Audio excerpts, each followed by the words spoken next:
is a more effective way to assure that those students are learning the information.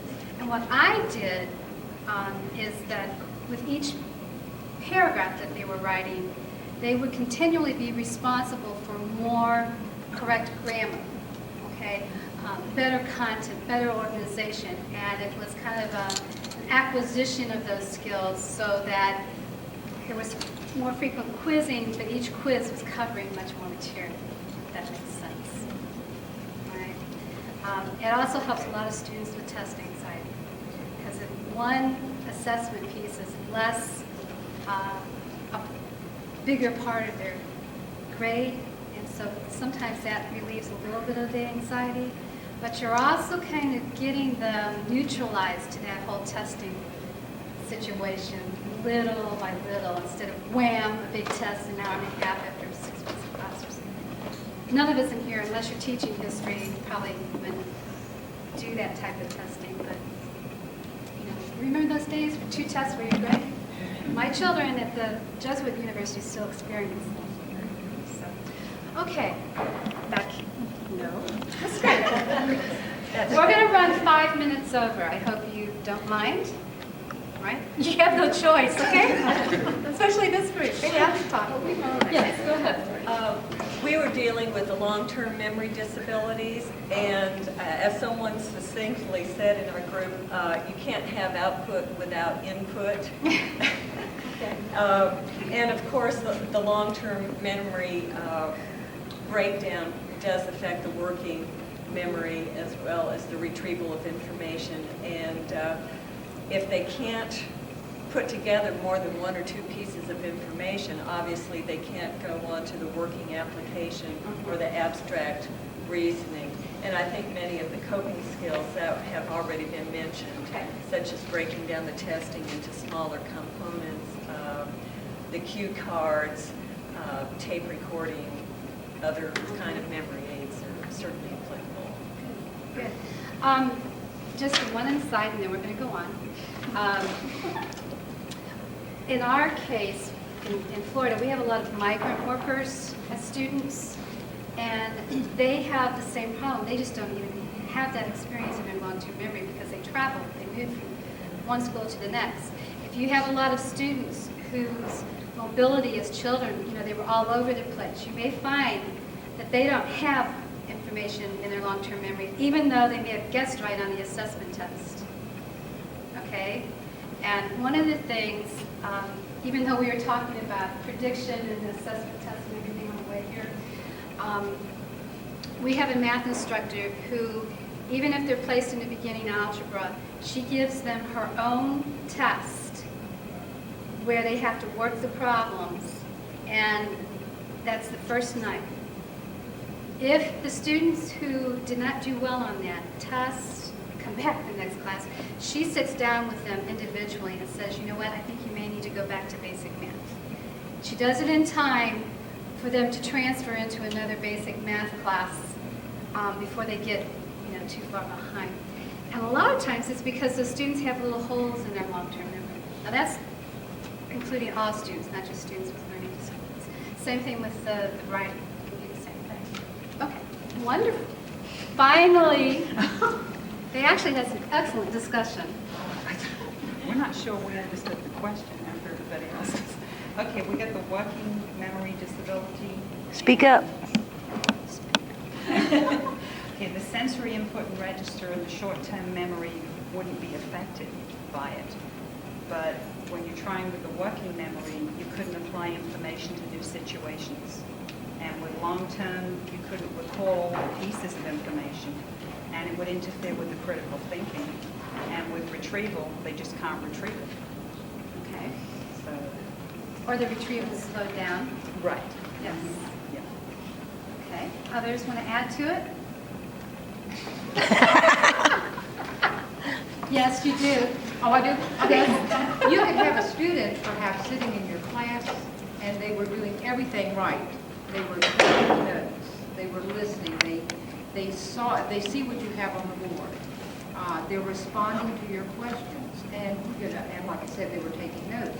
But once they get all of this information, they don't know where to put it. And they don't know how to get it back out when you ask them to respond to something. But everything else would be going quite normal. Yes. And then that would be That's the good. breakdown, and they cannot take this information and use it in any shape or form. They don't know what to do with it. That's why I wanted her to talk. I heard her say that. Okay, great. We presented the learning process and the processing methods in a very sequential manner today. That was only because it's the easiest way to get the concepts across to everyone. The fact is, it's all messy. All right? Paul was talking, when he talks about test taking, you're doing the whole learning process, every single question that, so in the testing experience, you're going through sensory input, through memory output.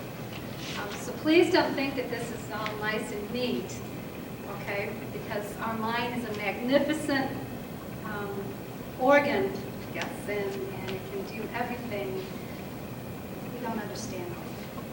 Okay, so the sequentialness of it is our effort to just try to get the concepts across. Okay, Paul's going to bring closure to this. And I guess... In 1 minute or less. Okay, what do we do here? We have lunch? You're I having see lunch. food back there, so I guess we're going to have Food in the lunch. back. I didn't even notice that. We've got about, 2 o'clock we'll reconvene for Okay. our sessions in the afternoon. And the reason we had such a long gap in between was try to accommodate some faculty's Okay. scheduling. Okay, great. You do the same. Okay, What you're getting is the whole process. This afternoon we'll go into more specific details, but I'm going to tell you one detail now that really helps. This group is working memory. If no student has difficulty in working memory, but has pretty good auditory memory, when you start working with them, you tell them to bring a tape recorder with them. And it works because if I'm in the English and having trouble in your labs, and if I'm having trouble diagramming sentences, and I asked it to you several times, I can sit there and put that on tape. I can number the tape, I can number the tape counter, so that I can go right back to that when I'm doing the homework. Same with mathematics, we encourage that. Because if it's on tape, and then the trick is that you talk about it, you train your tutors to talk about it, that's not good enough. The trick is to have a student tell you what the process is. If the student cannot put it in their own words, they don't know it. If the student can't put it in their own words, and they get stuck, go home, or whatever, have that tape set up and hear their own words again, I guarantee you they'll be doing the problems, whatever you define as problems. That's one good working memory technique, and it's worked really well. Even students have some trouble with short-term memory. It still works. They just play the cassette tape back 2 or 3 times. I think we'll actually do a ledger in their book with tape number 1, with counter number 132 equals problem 5.2. They have that for the whole semester. So they go back and you process it. Last thing, the lady here is totally correct. Focus more on instruction. This afternoon, we're going to focus a bit more on students. What can students do to become more successful? What can we do to do this as a team effort? How can we get the faculty, the learning assistant staff, and disabled students and counselors together, working together with students? I guarantee you right here, you probably have at least 50 students that have been bounced around trying to get help. And finally, what we find out is by hook or crook, we found out they're in your math class for the 5th time. Then all of them is a problem, or you're in English for the 3rd time. Or they're back again in your labs for the 5th time. So the idea here is to try to set up a system where somebody will identify that person where we can work with them. And like I said, sometimes the processing deficits, we can overcome those, sometimes we can't. And then sometimes some of our students we're working with, this may not be the best alternative for them. It's a nice way to say that, right? And we do have people down at 3rd grade, and the way we deal with that basically is there are other places that can work with them between 3rd and 6th. We can't quite do that anymore. But if you know that, we've got to let them know because they keep hitting their head against the wall. A lot of those students will never come back here. Some of the students will come back here because we can't go that low. So I'm giving you hope for everybody to be more successful. Now, thank you for coming this morning. We get the food on the tables. We're going to sit here and answer questions. And we're back at 2 o'clock. And it's time to eat, except for Nancy has to say something. Yes, if you did sign in or check in, there's a check-in sheet out at the front table. George, like I said, we're going to wait a couple more minutes. Any specific things you want to talk about? We do these quite a bit. You know about my case study already, right? But your case study? Right. Yeah, I'll do that one. Teaching somebody how to do linear equations. How to do linear equations we're going to talk about, we'll talk about that too. Ever heard of the hands-on equations, balance beam techniques? Okay. We'll talk about that because that's how we do linear equations. What happens is most people go from abstract to concrete, we don't go from concrete to abstract. There's any other specific areas where we get into. I mean, all type of disabilities and problems. You tell me that I will, I can always go off that tangent, as I call it. So we're going to wait another like 3 or 4 minutes so that people can come in. The videotape, maybe somebody more here this morning. My name is Dr. Paul Nolte. I'm here to help you look at ways to help students with learning disabilities become more successful in mathematics. Also looking at different strategies that instructors can use and also strategies that the students can use. This morning we already talked about the general ideas of learning disabilities and general ideas of how to help students. I did make some suggestions there, but now I'm going to go to more concrete areas. And what I'm going to do is delay a little bit some of the materials that would help the tutors, so our tutors come in about 10 minutes, so they can really get some hands-on learning. First thing I want to talk about is cartoons. Now, when we start looking at mathematics, I can just tell you one thing. Mathematics is the only socially accepted course students can fail. Is that true or false? Yes. Yes, it's true. Now, what you got to look at is the whole cultural aspect of mathematics in the United States. We're over in Japan, or actually in some of the, actually over in Russia, many students in there, math was their ticket to escape, so to speak, their ticket to be more successful outside. But in any society, we always have different things about math, and the cartoons are setting up some of us to feel that we're guilty when students fail math. Or the students end up having excuses and reasons. Now, this is one of the best cartoons out. Frank and Ernest, as you see that. Of course, it's the KR squared equal cookie R squared equal tar squared equal, we know, what? See, I got you seeing an auditory already, see? But anyway, what does that cartoon really represent? It represents a couple things. First thing is I have some students that when we talk about math, when we start working with math, they think we make it up as we go. And this isn't true, because we do it different ways. And for them, they want their way, the right way, the best way. We do it 2 or 3 different ways, and all of a sudden they're going, my goodness, they're making this thing up. That's another thing. Next thing, A equal pi r squared. If you're bilingual, let's say you're Hispanic or Japanese descent or whatever it is, are you going to get this cartoon? No. In fact, what happens is in math, we talk in terms. A equal pi r squared. A lot of students don't understand the terms. How many different ways do you say add in math? Tell me. Increased by. Sum, enhanced by. And a lot of times when we're doing this, 2 things happen. One is we just inadvertently do it because we've been doing it for our whole life. A lot of the bilingual students are going, is that 3 different ways to do the same thing? The LD students going, wait a minute, I just learned it by add. So they're confused already in what we're even talking about. So that's the second reason I do this cartoon. We have to watch our language sometimes. And sometimes what I've had people do, if you will do it like I will, mix up the language, I got to put on the board that, enhanced by, greater than, sum of, all equals add. Because they don't know that. You got to think. Everything we talk about in math is so linear. In history, if I mess up on a few problems or don't get a few dates, so what? I can still pass the test.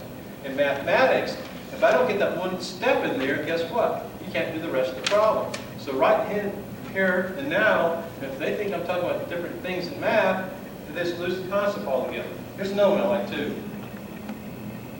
This we can't read, I'll read it to you. Calvin and Hobbes, how's your math coming? I don't do math anymore. I decided I'm more of a visual person. Oh, good. Visualize yourself being the only 45-year-old in 1st grade. Then the tiger goes, visualize a few sums, eh? Actually, I'm trying to visualize you in traction. Help me, help me, help me. So right away, what do you get out of this cartoon? I won't learn math. Right? It is socially acceptable not to learn math. And the idea is to be a 45-year-old that started 1st grade. So I know it makes good cartoons, and later on, if you send me an email, I have a whole list of these things you can pull out. But a lot of people, it's detrimental. But here's a nice one, too. This one is interesting. This is a person going into the guidance counselor.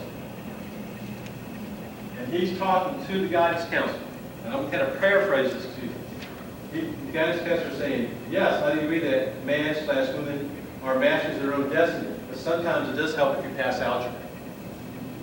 And the reason why I'm doing that one is most community colleges and universities now have algebra requirements for graduation.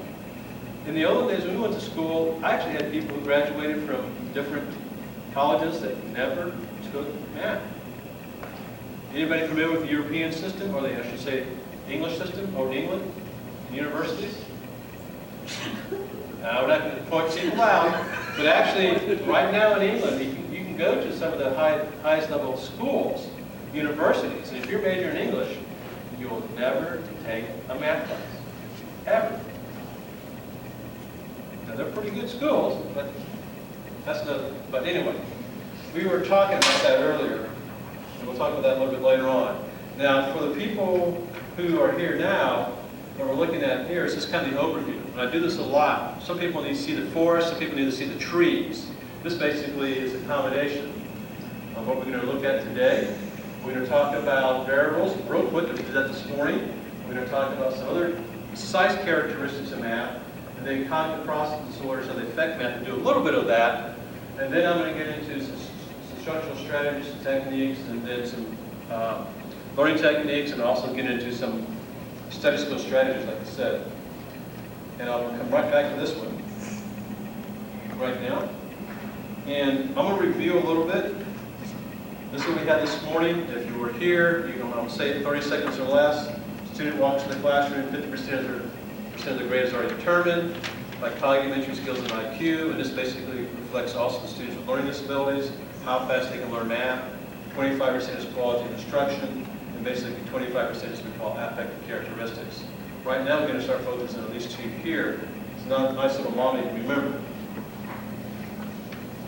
Okay, characteristics of LD students. This is a little bit more detailed than what you had before. And I'll jump right to that one. Then we'll show you what we can do about it. This is this page. We talked about this, characteristics. Can't remember multiplication tables. Can't remember concepts. Writes real funny. Versus numbers, let's maybe a little further on. Versus letters and numbers. Difficulty understanding mathematical areas. Fluid abstract reasoning. Demonstrates knowledge in the classroom but not on test. I have some students, if I show it to them, I did the first time, I have solved linear equation. They'll go ahead and do that. Next day, they can't do it. If I show it to them again, and it takes the same amount of time, then I'm going abstract reasoning problem. If I show it to them again and it takes them half the time, I'm going long-term memory problem. The difference is, the abstract reason is, I never got it abstractly, so it's showing everything again. If it's a long-term memory problem, as I went halfway through it, it started clicking into their long-term memory, going, oh, I got it now, I got it now. They can take off. The previous ones, we got to keep showing them again and again and again, usually signs of fluid reasoning. And basically, you don't want to keep doing that. You have to change, do a different technique. Demonstrates knowledge and tests, can verbally explain how to do the problem as we get. Also, we get into visual discrimination, visual processing in this area, or as we talked about earlier. In other words, you can't see the difference. So, we start looking at these areas, and we did a little test earlier, but if you're going to have a problem with visual discrimination, how do you deal with it from a math point of view? For example,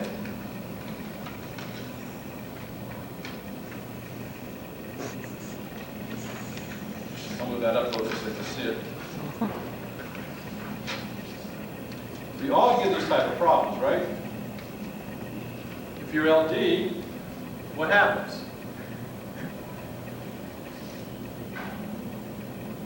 That's what you see. What's the difference between those two? B's and D's are reversed, right? What else? Subscript, or C, the next one is just turned into Yep. times 6. Uh-huh. So what they don't see the same thing. And it's not consistent either. So how do you fix that? If you give them a test, you give them homework.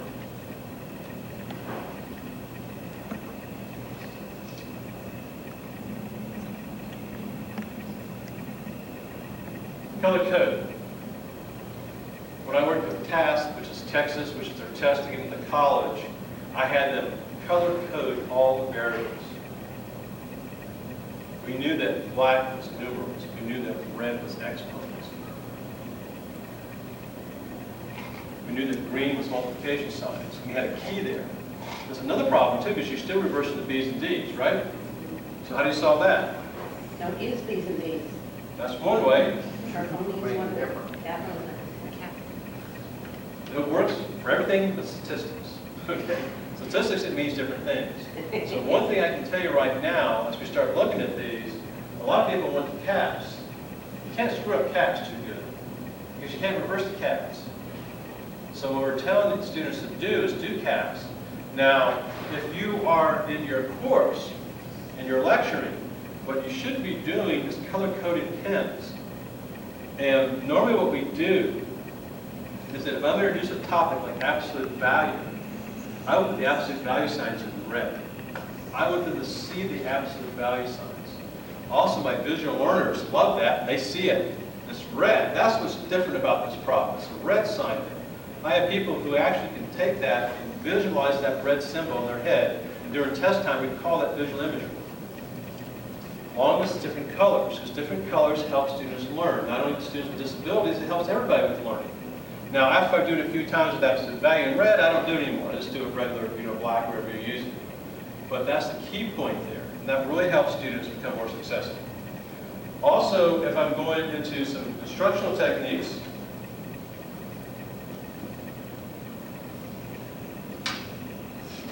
which we'll do. Okay, so I'll do this one. Remember FOIL? Yes. Can I ask a quick question? Sure. With your previous, the color coding, does that mean that you produce colored tests? This is what we usually do. If I know somebody has a real profound visual discrimination, now I may not produce this test. If I'm the instructor, I'll give this test to the Office of Disabled Student Services underneath the disguise that they will reduce the test. And that what we do is have some of them rewrite the test. Now let's talk about that for a minute. That's good. I'll have them rewrite the test in color. And I'll make the problems bigger. In fact, since you asked that question, I will zoom into those areas right now.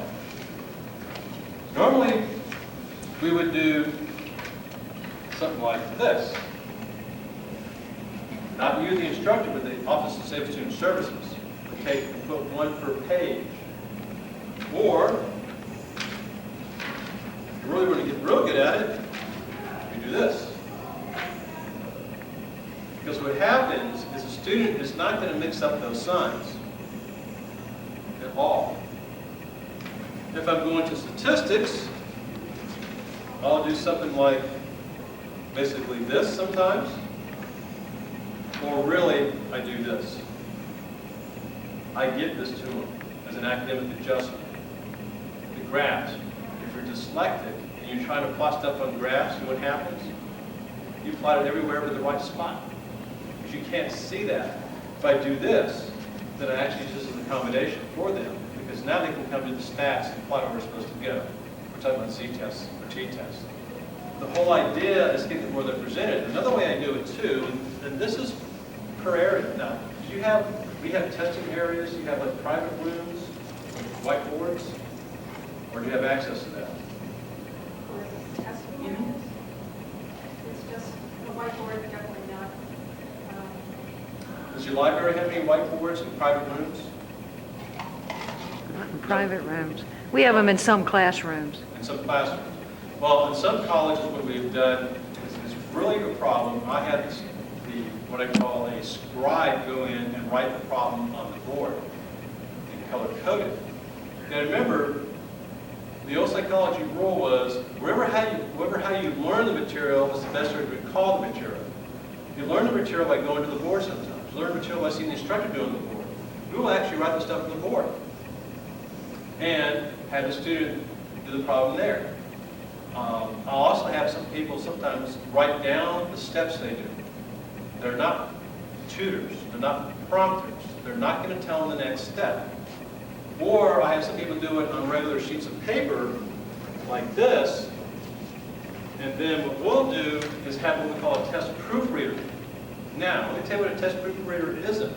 It's somebody who doesn't tell them how to do the problem. But I have some people so dyslexic, like we talked about before, when they read their papers back, they never caught their mistakes. Well, they don't get their mistakes here either. So we'd read back the information. I used to do this just to see if it worked. And I've worked on several students where I read back the information, they swore that negative one was there. I said, it's not there. Yeah, I told you. I said, no, it's not there. And I go, oh, well, it's supposed to be right here, and then we'll put it in. In other words, they read it, they never saw. They thought it was there. When I read it, it wasn't there. So it's almost like a proofreader type of thing to help the student get along and more successful in those areas. So that's kind of jumping ahead a little bit, but that's what we wanted to get into. Now, another thing, too, we start looking at homework. Let's see where I put it. We'll do this next. Homework. That's actually kind of nice homework. They didn't mess it up too much, right? So if you have homework going on, then they can't follow it. Remember, chicken scratch everywhere. So how do you resolve that issue? You go to this.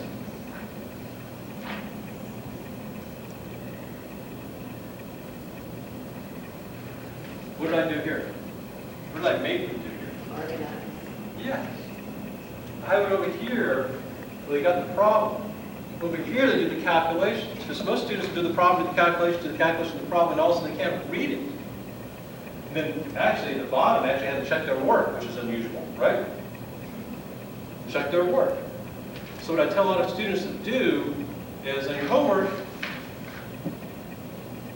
do this.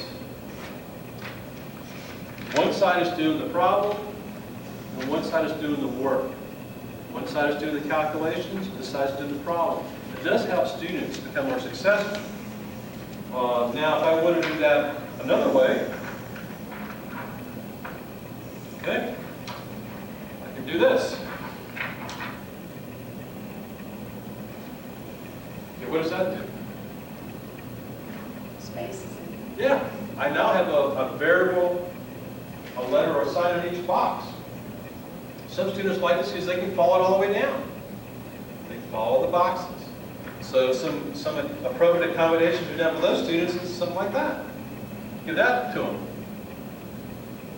Because they can use that as a way to write the problem down and do things. So we're looking at is different things to do and how to help students. So we've got a couple more here. I've got one more I'm going to tell you about. This is a good one. And graphing equations. Now, if we have to have you graph an equation, and you have a visual processing problem, you're not going to be able to see the equation that well. Well, I didn't bring my glue this time, but what we've done is used what we call colored glue. You ever heard of colored glue? I didn't know it existed. So what we would do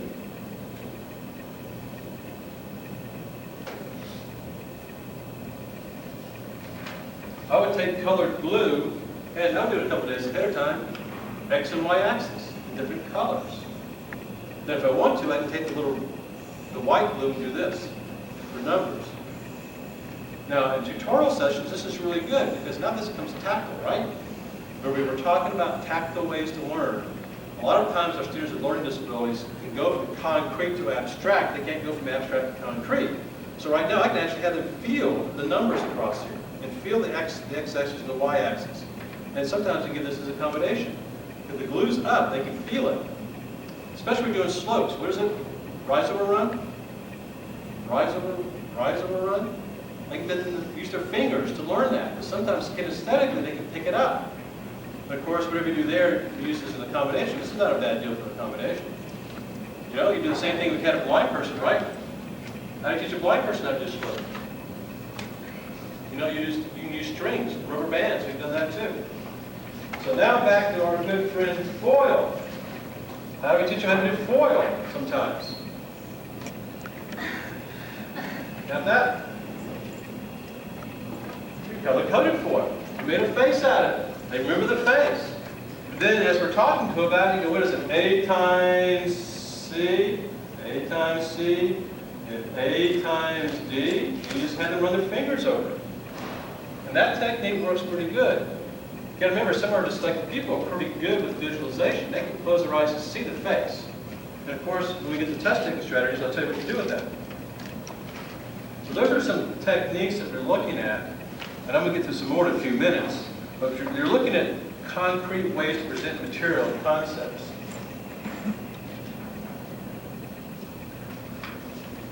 Now what I want to briefly get into is some of the process analysis again, but I'm not going to spend much time on it. Then I'm going to switch over to the study skills.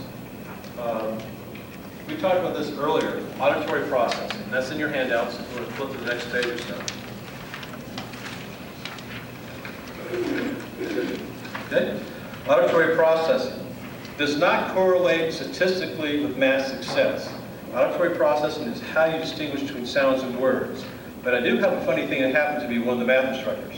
My student came to me and said, in math class, we're talking about sex. Got your attention, huh?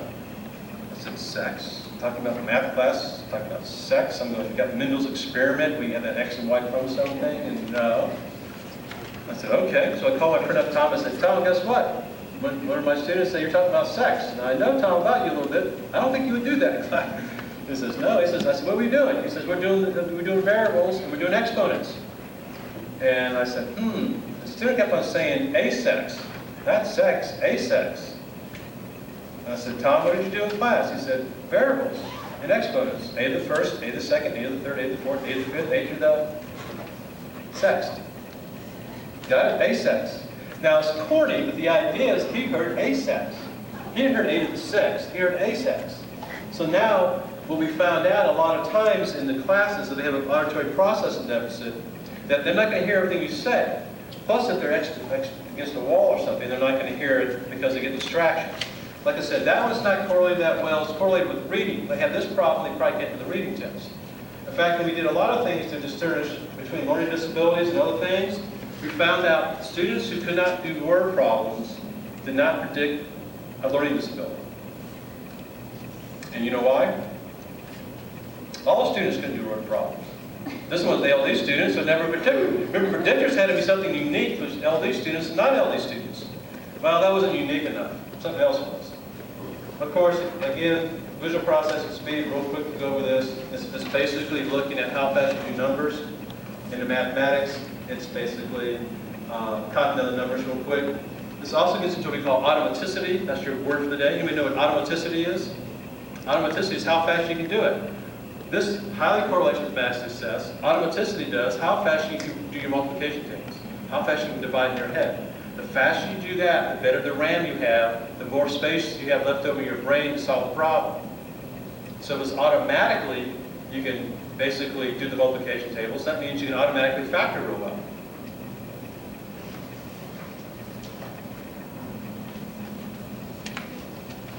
Let's do another one. So the short-term memory, we talked about that already, which basically is how fast you can learn things.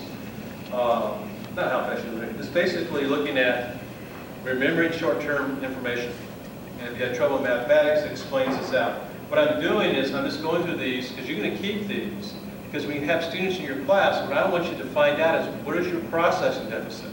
I'm not expecting you to have a tremendous long-term memory on this, right? I'm expecting you to have your cheat sheets, which is this here. So the student comes to you and says, I have a short-term memory problem. You can go read this and go, oh, based on math, it affects this. And you can share it with the student, too. Same with students. The same with student office can't do all this. We need help from the instructors. Of course, visual processing, the same thing. Right here. Which is how fast you can remember things. Of course, we talked about how it relates to mathematics earlier, which is student copies material incorrectly to the board. We talked about that one. This helps to correct when they're told wrong. Good example of that one. Long-term retrieval here, I'm here put working memory. Somehow put working memory. This is actually working memory itself. How it does. How you do that. Okay? And that is the RAM we talked about. And then got fluid reasoning in there, right? Fluid reasoning. And what we found out with fluid reasoning, I know we've talked about this several times. I can tell you if they're in third or fourth grade in fluid reasoning, They may get through elementary algebra and that's about it. They're in 5th or 6th grade, they could get through intermediate algebra and that's about it. That's what we're finding out in the research. So you got to think that. And now, like I said earlier, if it's poor fluid reasoning, it doesn't mean that they have a low IQ either. They could be very bright and have that. Now, yes? I just wanted to make a comment. A lot of the young person that sees the testing that comes in, the documentation that comes in, as you probably know from traveling throughout the country, it's rare that we in Disabled Student Services are going to see testing that's going to be that specific. You know, we may see information that's been summarized, or we're not going to get that information. And also I find that many of the students, unless I were to go through testing and pick it out, they might not even know. So when they're in that math class, they're not going to be able to say to their instructor, I have a visual processing deficit, or I don't have, very good fluid reasoning. The math instructors are just going to see the students who have difficulties, and they may have a student who's given them a form that says, I need extended time on testing. So I don't know. Well, what you're saying is that the documentation we get could be an IEP, educational plan, that says they have trouble in math. Will never tell us where, never tell us how. And then we're stuck with the idea of what do we do with these students. And the typical thing we do with them is extended test time, note taker, private test areas. Sometimes that's getting kind of worn out. But what we're looking from the math instructors, a lot of times you will know, because if they hand in their homework and it's like chicken scratch, we know it's visual discrimination. If they keep asking the same question over and over in class, it could be a short-term memory problem. So some of this you'll pick up just by working with the students. Some of the people at the tutors will pick it up too, because they'll be copying stuff incorrectly. Watch that. Copying stuff incorrectly off the board, dead giveaway. We know that. Now, what I'm going to suggest what we probably do later on is we'll talk about a learning styles inventory. There is a learning styles inventory out there that's very economical. And it has actually learning styles for math, like visual numeric, auditory numeric, and for languages like languages based on auditory and also visual. And it's not a screener for LD, but I can tell you, if a student's been around long enough and they have dyslexia, I guarantee you that their visual numbers will be low on that learning style. So that's almost another giveaway. And if it's not, it'll still tell us what to do. So that's a little backup technique we'll talk about a little later on, where we can actually do some learning styles on these individuals and pick it up. Now the difference between the learning style and the real test, the learning style, like I said this morning, is what you feel is right, and the test tells me exactly where you are. In other words, it's a cognitive function. In other words, it could be an attitude of relief. But what we're looking for is a team approach. And some of the people that you have difficulty with, we either talk to Nancy, she may have good documentation on it, may not, but we always have asked the students to go back and get more documentation, of which about half of them maybe will get it. And the other half try, and the schools just don't have it anymore.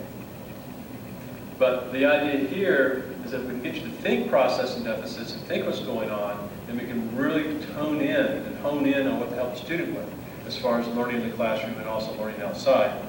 The next thing I want to do too is what I call the cheat sheet. This is for you to look at. And this is the one I've had to keep one around. Because if you do get documentation, like the student we're talking about this morning, I can go to this right now and see what's going on with that person. That basically what happens is, what does processing speed really do?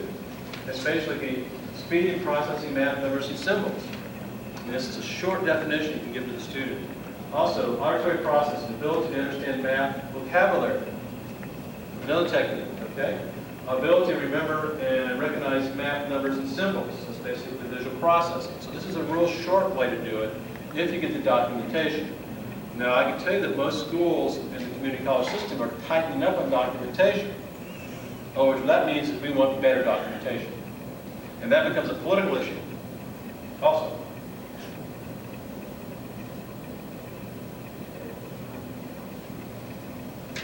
Next thing we do, too, when we start talking about mathematics,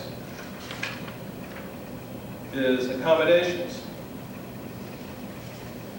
What accommodations do you think we should be given in mathematics to help the students fix their life, try to fix some of their problems? We do the note takers, right? We do basically tape recorders, right? What else can we get into to help that student become more successful in math? Accommodations? Calculators, okay, that is 100% true. But where, let's stick with the calculator one. That's always the one I can bring up at any math faculty, and all I have to do is sit down and let everybody argue for about an hour. Okay? When should we use calculators? That's the definition. When? Your pre-algebra class? Go ahead. Well, another thing is what type of calculators? Because now, Well, I'm with the TI-92. Right? I think with the TI-92, I want a computer program where I can go to the web and go to purplemath.com. So I go to purplemath.com, I'll solve every problem you give me. I don't care how high it is. Anybody ever heard of purplemath.com? Write it down. Purple Math. It's actually purple screen. Math.com is about the best one I've ever seen. It has branches to what they call, well, it has good lesson plans too, okay? But it has a branch to a random generator, a math coprocessor, where I can put any problem I want in there and solve it in 10 seconds, well, actually, a tenth of a second. It's a real good one. Now back to calculators. Are we using calculators for arithmetic?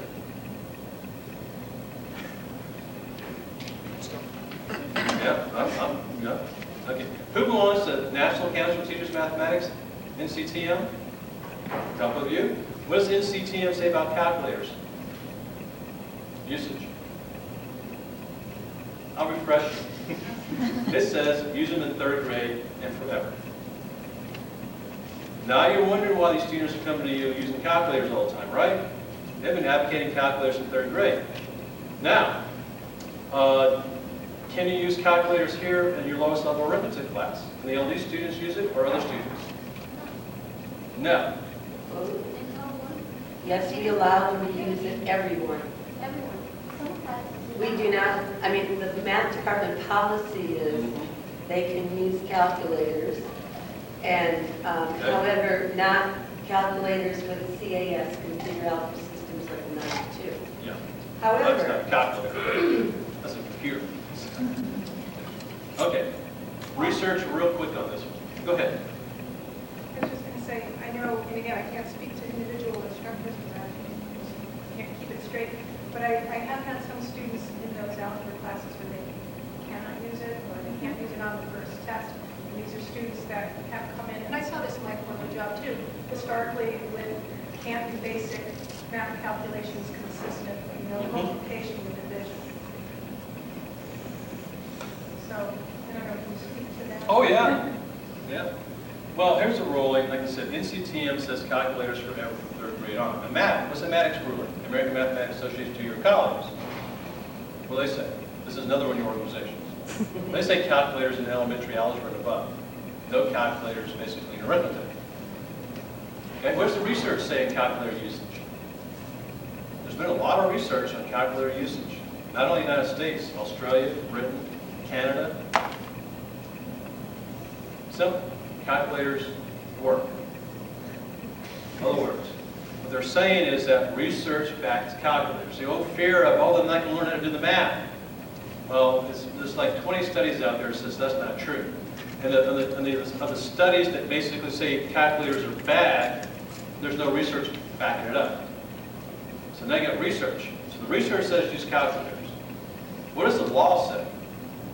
Does this get down to the chase? What does the Office of Civil Rights and the court say about calculators in math classes for LD students? Huh? tell us. Tell us, okay. We'll beat this to death, right? Okay, so arithmetic, no calculator. Okay? That may be changing very soon, and I'll tell you why. They say arithmetic, no calculator. However, any algebra, as soon as you go to variables, if you don't know how to use a calculator, you violated their rights. And they can file a civil rights grievance against you, and they'll never get there, because there's about 10 court cases already saying they can use them. The question is, what are you testing? If you're testing arithmetic, then technically the calculator could be a fundamental alteration to your program, right? If you're testing algebra and using a calculator, no. And that's just the basic rulings. Now, can you use calculators on your placement test? Yes. Can you use calculators in the ACT? Yes. Can you use calculators in the SAT? Yes. Can you use calculators on active placement? or compass for arithmetic? Soon is the answer to that one. Because the AccuPlacer, at least AccuPlacer, which is our test we use, has a pop-up calculator. But every 6th or 7th problem, it pops up. I got to tell students, I didn't believe it until I saw it. They're testing to see how calculators would affect the use of arithmetic. Because all the standard people, the 100,000 NCTM people are saying, use them. So what you're really getting at, and this is really good that you brought that up, is when do you feel you should use calculators? We know what the law says, but when? Go ahead.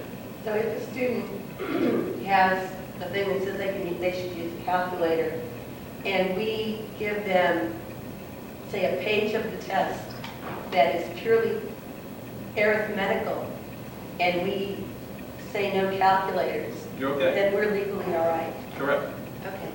Now, what about your tests that have half arithmetic, half algebra on them? Well, see, I separate. If I do a non-calculator, it is a page of non-calculator. Once they turn that in, they can use their calculator on it. You separate them out. That's what you're talking about. That's what the rulings have been. We actually people divide the test again. Now, on the other hand, that's what the law says. But do you want your students to use calculators? I can't answer that question. All I'm going to say that the major thrust we have with calculators, the major defense we have in not using them, is because a lot of instructors will have to make up different types of tests. Because if you're using a calculator, I'm not going to test you on adding. I'm going to test you the concept of adding. Got that now? I'm going to test you the concept of division. You have the right to explain your answers. And I can make it where the division is minor compared to the concept. Tell me the process. And that's what's really happening across the United States, especially with the Amatic standards changing and practical usable mathematics. I'm testing concepts. The old drill and practice for National Council of Teachers of Mathematics and Amatic is out the window. Drill and practice is bad. That's what they're saying. Concept, higher level thinking skills, reasoning skills, that's what they want now. So when I'm getting into it, you're going to back into calculators for everything. I'm pretty sure the next couple of court cases that comes up, we're going to rule different. As soon as the placement tests who use arithmetic allow you to use calculators, we're locked in. Because if I use a calculator for a placement test, then I have to use the calculator in the classroom, right? Because the calculator now is the basis of the placement. If you're in psychometrics, I know what you're talking about, you know that. I mean, you're stuck, or it's a good thing. So that's calculators. What else do we want to do as far as accommodations?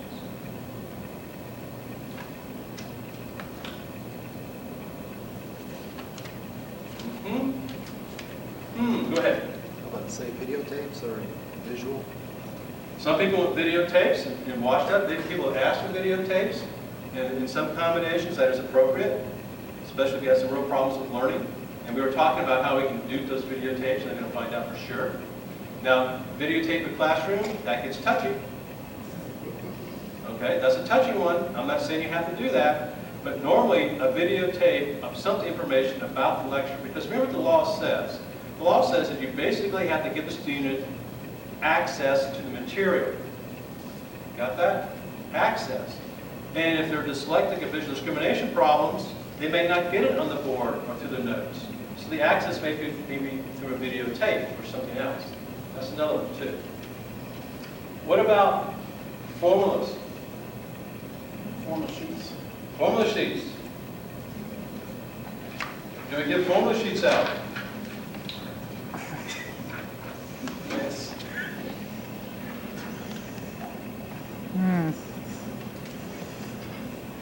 Okay, student has a working memory problem. Student has a long-term memory problem. Student has an abstract reasoning problem. Okay? We just did those briefly again. That means if I have a problem with working memory, part of my problem is trying to recall that formula and then use it at the same time. Part of my abstract reasoning is I need to use all my thinking and thoughts for abstract reasoning, so if I'm trying to recall the formula, it messes me up. And long-term memory is I never can recall the formula. But if you give it to me, I'll work the problem. You know, So, go ahead. sorry. I know some people say that, of course, that when you have to remember the formula, it helps you to understand the problem. But I found that a lot of times by giving the formula, it's still not, if they can't do certain things with the formula to follow the order of operations, it's not going to matter whether you give them the formula or not. Or we know what to do with it. So I mean, so I don't think just by giving the formula sheet that you're really hurting them. But I know we're talking about learning disabilities here. But I don't think there's, there's nothing wrong with giving them the formula sheet. Look at this side of it. And let me say this also, and it took me a long time to get there because I didn't learn math that way. And we didn't have any formula sheets or anything like that. Even when you took the math specialty, you of course you had no formulas. But it took me a long while to get there. And also with calculators, it took me a long time to let them use calculators too. But I've changed a little bit. We have a change agent in the room. Okay, formulas. What would formula, if you gave the student the formula, it would free up their memory and probably sometimes get a better grade, sometimes not.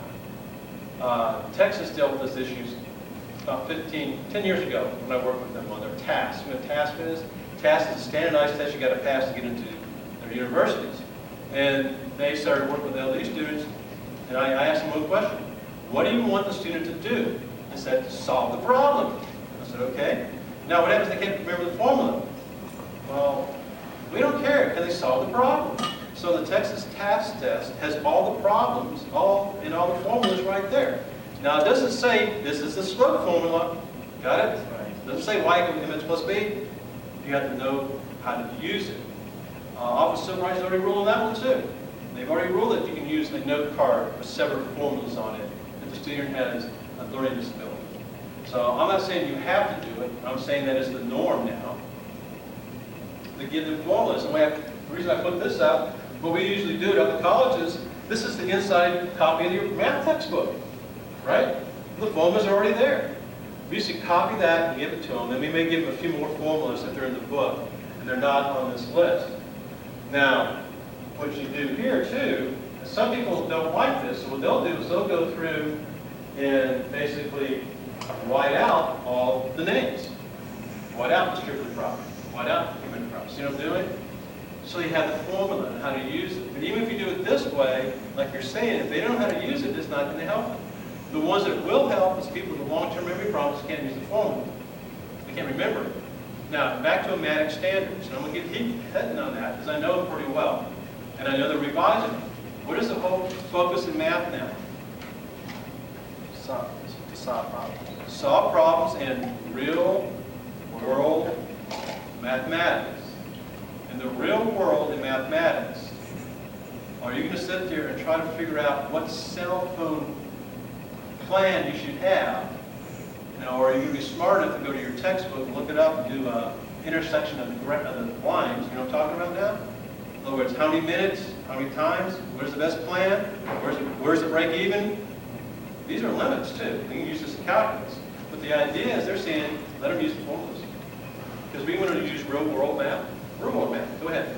All right, so for my calculus students, am I supposed to provide them with all the algebra formulas No. and all? No. Because that's I what know. they can't do. They can't do any algebra. Well, they can't add either. Now, if you really want to get the press, you go to a calculus class and give them some fractions to work out. And you're all laughing because you know what's going to happen. They can't do them. Right. Right. Go to any Like this- math class. They can't do fractions. But no, what you usually do is the base of learning. Now, the base of learning for those are those calculations. I would not go back into the binomial distribution form, They should already know that. Otherwise, they should be in calculus. If they're in calculus, I guarantee you, they don't have an abstract reasoning problem. They don't have a fluid reasoning problem. They don't have a working memory problem. They don't have a long-term memory problem.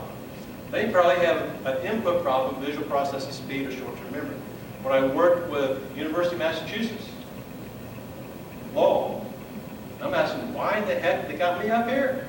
They're saying we have our math students can't pass Calc 2 and 3 in DQ. Wait a minute. I got students who can't pass arithmetic. This is going to be good. So I went up there. And the ones I talked to they're all learning disabled. And I went through all the documentation. And what I found out was what we call input problems from this morning. In other words, they were dyslexic. They had short-term memory problems. They had visual discrimination problems, and they were living off their IQ. Got that? Until they hit a course and everybody was just as smart as they were. So what? It takes me 4 times as long to read the problem, but back in my lower level high school classes, I could do it 10 times faster than anybody else. I'm still ahead of the game. You got it? Now I finally get the calculus, and guess what? Everybody's doing it faster than me. So my 10 times isn't that. My process now is reading it, I'm doing twice as slow, so now I get caught. So that's what I found out. That was pretty interesting. It was a nice relationship because we could, quote, deal with all those. I didn't have to deal with the fluid reasoning part that you ain't going to get better. Because we're going to treat you as you're blind. And then after we did that, most of them, like I said, passed and moved on. Other accommodations. This gets a more radical ones real quick, and I'll go to the study skills. Taking a test on each section.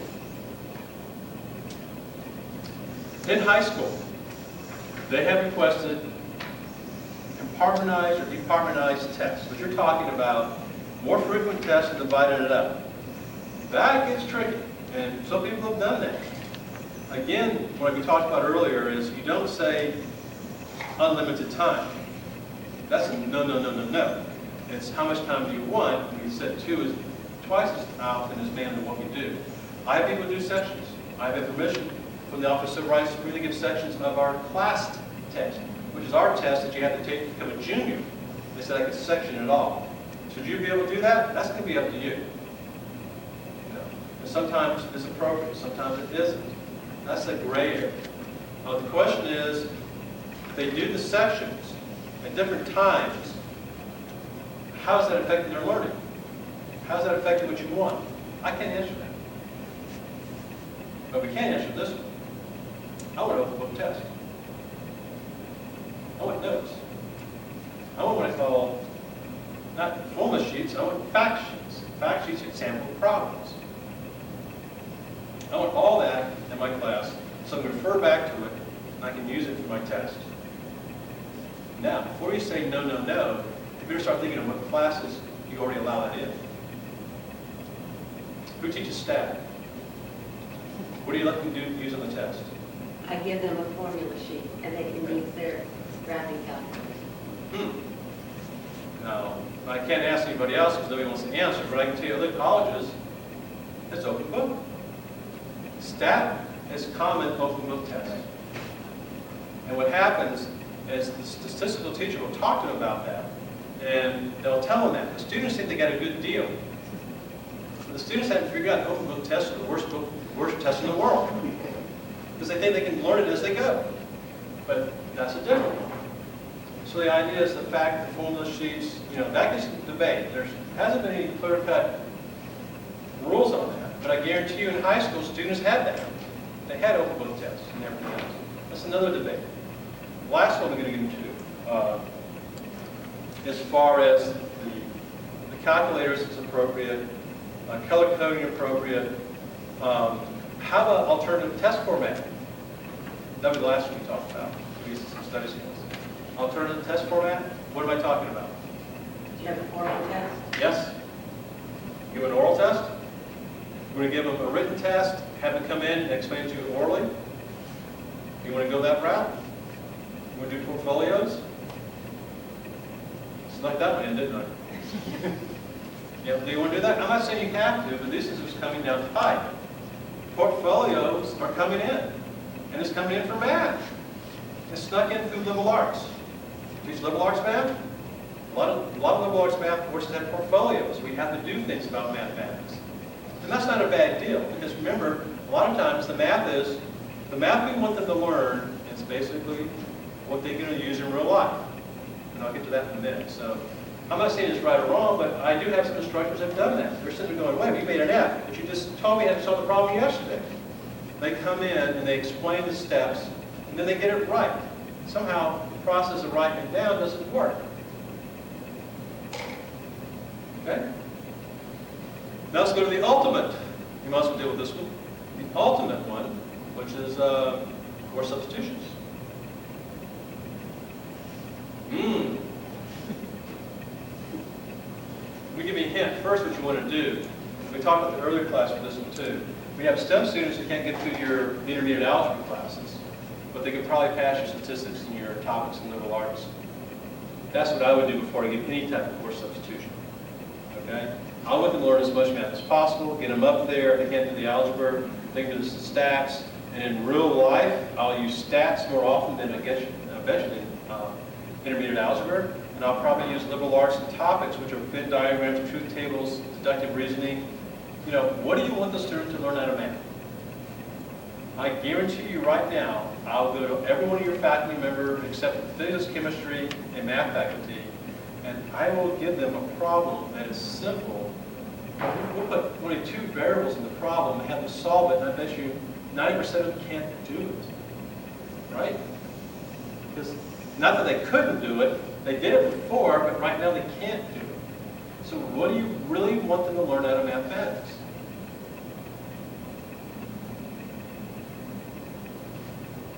Logical, deductive reasoning skills, understanding skills, processing skills, skills they can use the rest of their life. What if the course that you're substituting or suggesting stats and liberal arts is not in their curriculum, and they are determined to be a science major and they're not going to cut it? That is the easiest one to deal with. Because if they're determined to be a science major, I would put them in stat, but I'll tell them, look, you still got to do the intermediate algebra, the college algebra, the pre-algebra, Calc 1, 2, and 3. Because you ain't going to be a science major without that. And in most cases, we don't even entertain the course substitution. We're going, you can apply, and I can't tell you what the group's going to do, but I'm going to deny it because that's a fundamental alteration of your program. Those are the easy ones to do. Of course, the students figure that out real quick. Oh, no. I'm a music major. That's what really usually happens. And so now they're looking at other things. So that's just something I want you to think about as far as looking at substitutions. The only thing I have to tell you about them is that you have to have a due process way to get to them. Students can request them, and there has to be some type of due process for them. Do you have to grant them? No. You don't have to. Do you have to entertain them? Yes. Is it good to grant them? Sometimes. Is it good to grant them? Maybe not. I mean, that's up to you to decide. But what really we have to look at is the process. And really what you want to do. In your certificate programs we already talked about, some of them will slide out in those areas. This is kind of a counseling thing. We really want to do that. So we hit kind of bumps in the road in that one, how to do things.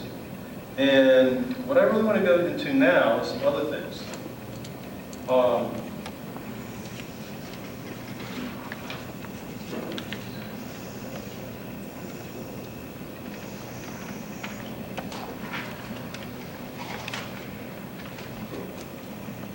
want you to look at this. So that's in your page. We'll use this first.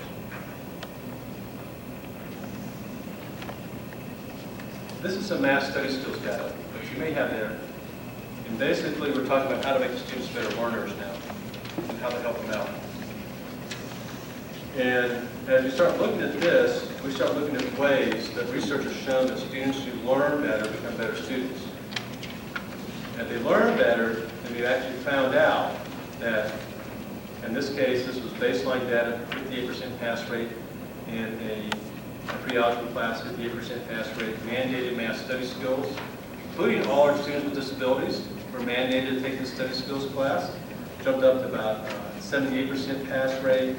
Then here, we took it out due to the college wanted to do that, which was kind of dumb, and then dropped down to 58% pass rate, and over here we put it back in and jumped back up to about 68% pass rate.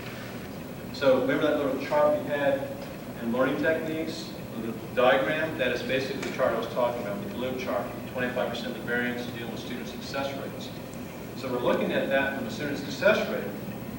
Then I went and looked at it from a performance rate.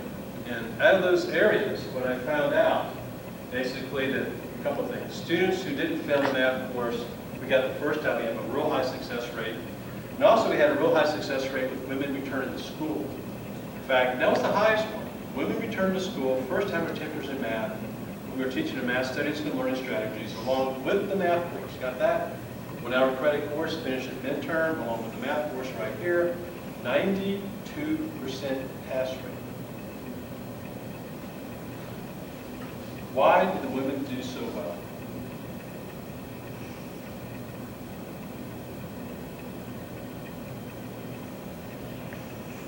back to females are better or women are better in sciences than men are?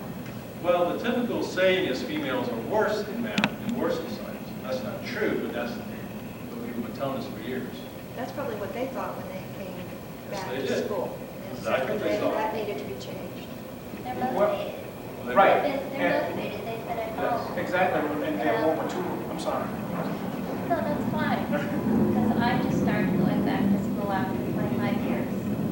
This is, you're right. What happens when you start teaching these techniques I'm going to go over, they actually use them. The males are going, I don't need that. I'm a male, I can do math.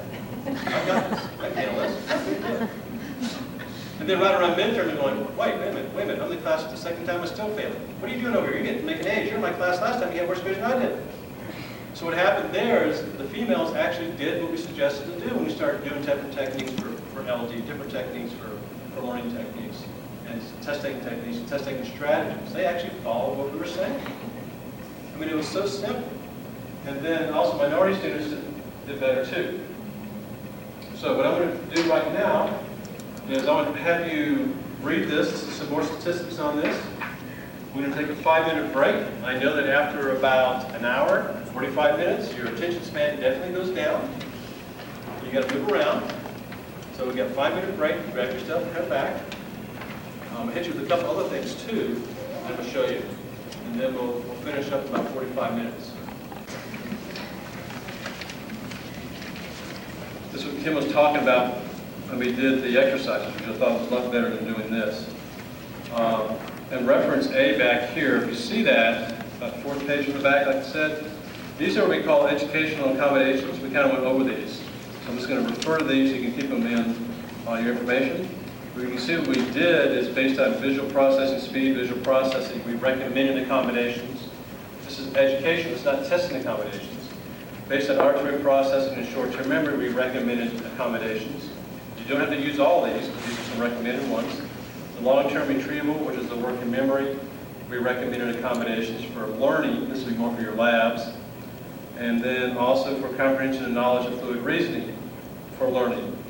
One thing we found out for some people, the graphing calculator, the TI-83, TI-83 Plus, is excellent for students with learning disabilities, as long as they don't have a visual discrimination problem. If they do, they can't see the calculator. But anyway, what it does with fluid reasoning problems is they learn about equations by putting in different equations, putting equations with different slopes and see what happens to the graph. They're almost what we call dynamic learners. They got to see what happens, and then they go back to the abstract. Put it into the equation, like I'm going to talk about in a few minutes, and showing it is concrete. They see what happens when you increase the slope. It does, right? Goes here. They see that, and then they figure it out from the formula. So I recommend that. It's a big movement now to have graphic calculators in elementary algebra classes, because you can check it 3 ways. Next one, reference B in the back is what we call testing accommodations. We went through some of these. The only thing I did leave out is talking calculators. Anybody have talking calculators? Anybody ever heard of a talking calculator? Yes. Kurzweil. You know what it costs now? One of our physics professors here helped develop a talking calculator on a grant for a student that we had here. Yep. Is it was probably more for physics, right? Yes. Okay. I got a talking calculator for my 4-year-old. It cost me $9.95. I'll give you the resource. It's out in California. I think that nice one cost me $15.95 or something. 4-function talking calculators. Are there talking graphing calculators? No. I've already talked to Texas Instruments about that. They said no. Are there talking scientific calculators? Yes. $150. Why would you use a talking calculator anyway? You're blind. Well, for one reason, if you're an auditory learner and you're not good visually, maybe they can help you learn those multiplication tables by hearing it say 7 times 2 equal 14, you know. Or what people do is also, if they're doing a test, they have it where they can plug it in and hear it. So they plug in the numbers, they're plugging in the right numbers, because a lot of them hit the wrong key. And that's why. That's one reason why. We're going to talk about manipulatives right now. I skipped over that and forgot. But some people actually use manipulatives on the test. And, oh, this is the next page. Yeah. The next page is faculty techniques and procedures I'd like to go over, but we talked about them a little bit. You know, put things on the board, make things clear, say it, whatever you write, you got to say. Now, we have a math test up here. Oh, good. How many times have you tried to teach your students rate and distance problems? How many actually got it? How many understood it? Typically, when you teach a rate and distance problem, we go from the abstract. We basically say, here's the problem right here. The car leaves. The town traveling 40 miles an hour. 2 hours later, the second car leaves the same town on the same road, traveling 60 miles an hour. And how many hours does the second car pass the first car? Okay? Here's the formula. Here's this. Here's the boxes. And this is what we normally teach. Now, what we usually do is we teach it the first way, and about a third of the students get it. We teach the same way, and maybe half the students get it. We teach it the third way, and half the students get it. We teach it the fourth time the same way, and half the students get it. You know what I'm getting? The rest of them just don't get it. I have students that I work with now, they're going, why are the cars chasing each other? Really? And do they ever catch up? I've never seen them catch up. I've never seen a car run. I saw a police car one time in those police shows. That's all. They have no idea what this really means. So what we try to do sometimes is teach this more of a kinesthetic way. Now we're going from kinesthetic, which is concrete, to semi-abstract to abstract. So how do we teach this in a basically concrete way? Apply something. The everyday instances, like put it, like you said, concrete, put it in layman and put it into something. You're now car A. That's how people teach us sometimes. Your car A, your car B, we're going to line it up down here, and we're going to count those things, and every hour we're going to see how far you can go. They make them become the cars. Now, I have an easier way to do that, and I'll give you some copies of this. I have a way to do it with students sitting right here. This is a typical way we do it, right? Now you got to remember, what was it? Car leaves town 40 miles an hour, 2 hours later, the second car leaves on the same road, traveling 60 miles an hour. Okay, here we go. Kinesthetic way.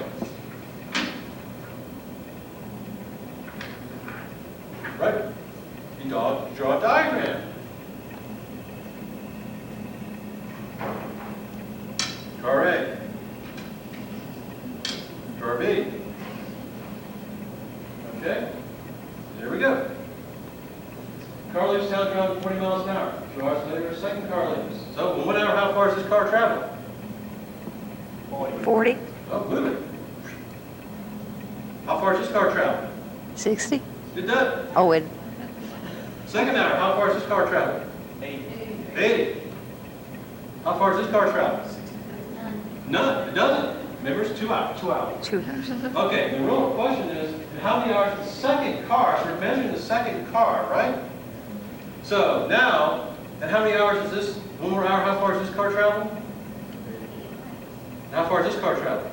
60. This car now traveled 1 hour, right? Yeah. Get your thumb? 1 hour. Another hour, how far is this car traveling? Okay, how far is this car traveling? Second, right? How far is this car traveling? 200. How far is this car traveling? 60. Ooh. Next hour, which is what, the 4th hour now? How far is this car traveling? 240. How far is this car traveling? You caught up. Right, 240. So how long does it take the second car to catch up? What's the answer? 4 hours. Okay. What if it doesn't come out even? I make it come out even. Because when we did, we kinesthetically saw what happens in the graph. I do this all the time in presentations.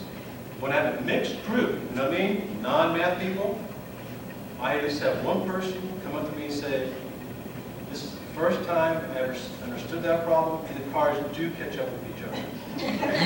I'm not kidding. Because what I did is kinesthetically I did this. Now, are you going to do this for every problem? No. But about the second time you try to teach this to somebody that don't get it, you should be getting it, they ain't going to get it that way. So you have to go back to a more hands-on approach. Now I can go back if I want to. And basically, what we actually do is make copies of this, give it to all the students, they take out points, they actually do it. Now I can go back and talk more about this, okay? And it makes more sense to them, because they actually saw the kinesthetic way. That's one thing. Now, another thing, we're talking about algebra, basic equations. And in one of my handouts we had in here, if you flip to that page, it's called Algebra for LD students, right here. This is called hands-on equations.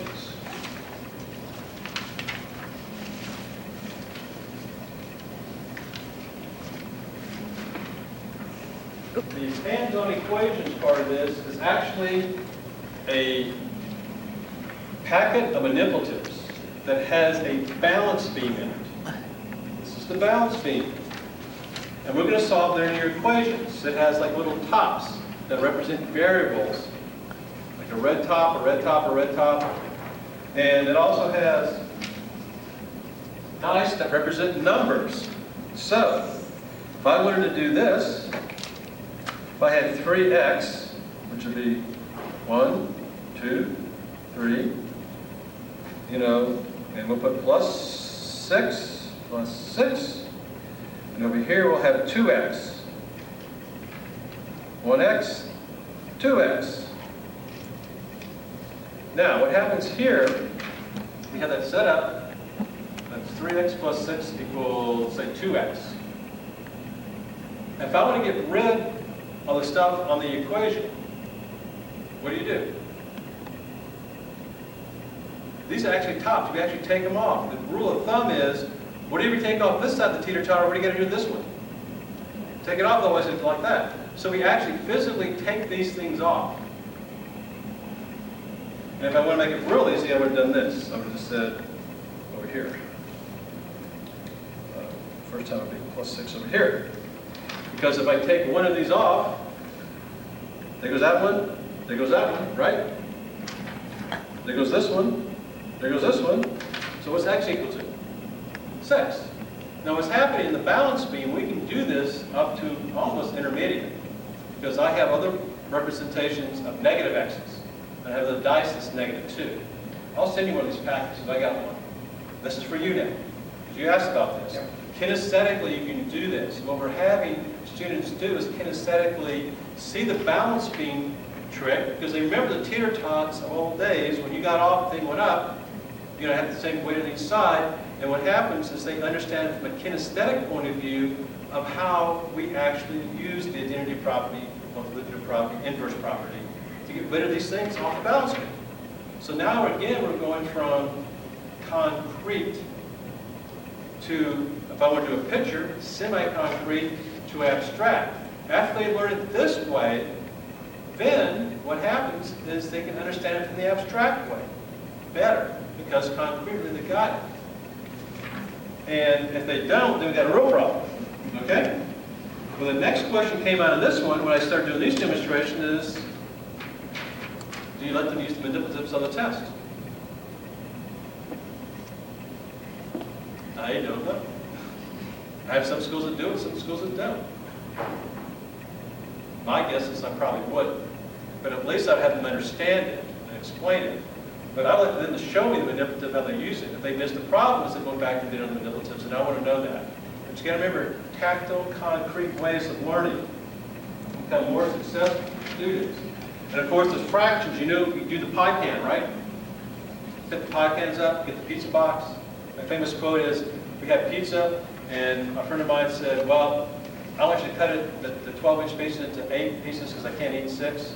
Or I should say, cut it in 6 pieces because I can't eat 8. Of course, it's the same size, who knows, that sort of thing. But any type of manipulate you do. Now, the next question comes up about these is, isn't that kid stuff? Isn't that play stuff? Isn't that we're embarrassed to do this. And what I'm finding out is in our lower level math classes, if you make everybody do it, it works out fine. I have another one I do too. My son's 6 years old, so I have those middle boards with all the letters and numbers on it.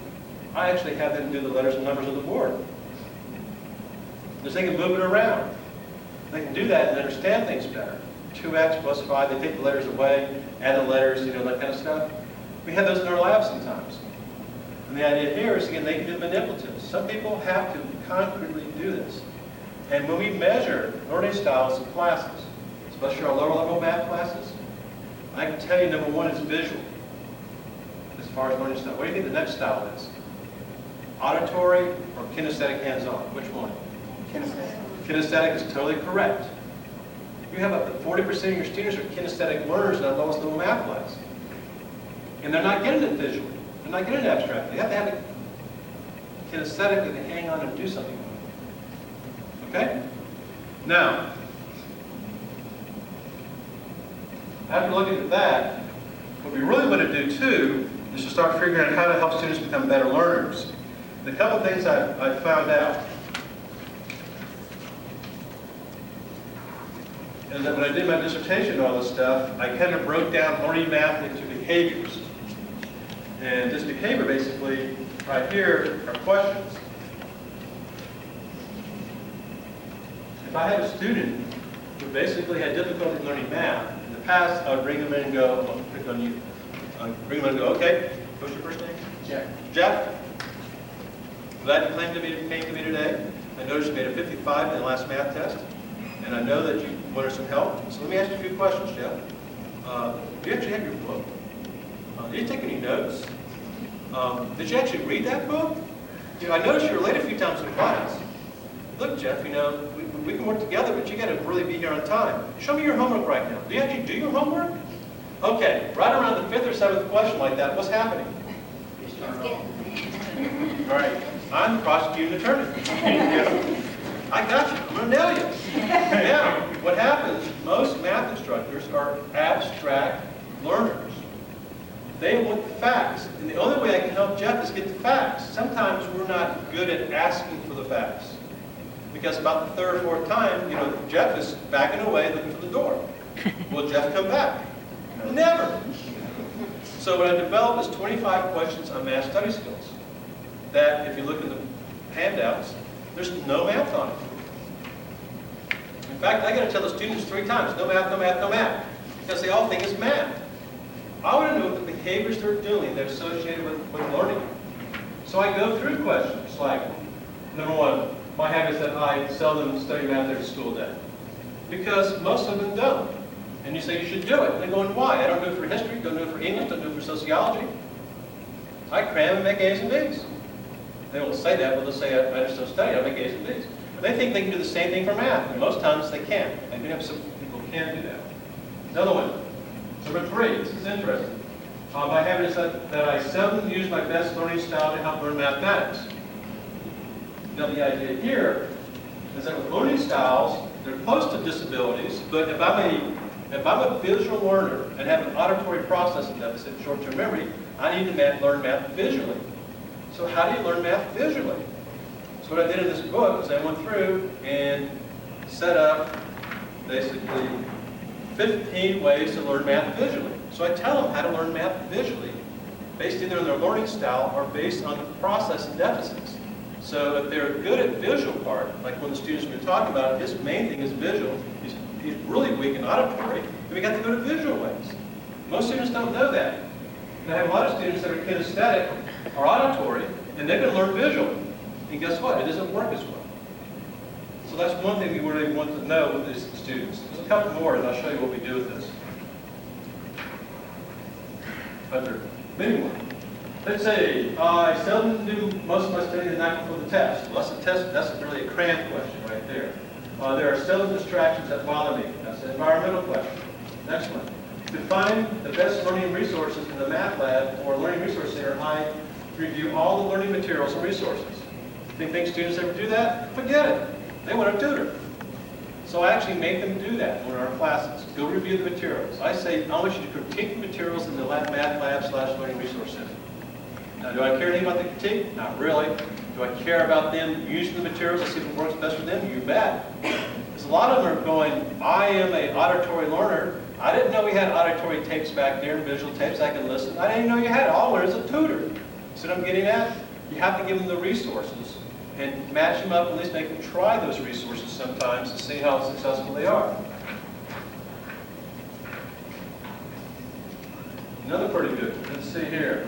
I seldom review class notes and read the textbook assigned before doing my homework. How do your students do their homework? How did you do math homework? I work problems, but a lot of times they may not work problems, or they watch TV when they're doing it. Can you work math problems and watch TV and understand at the same time? I can't. I have that quiet. I know. I have worked with students, and I have some students that say they can do it, and they make A's.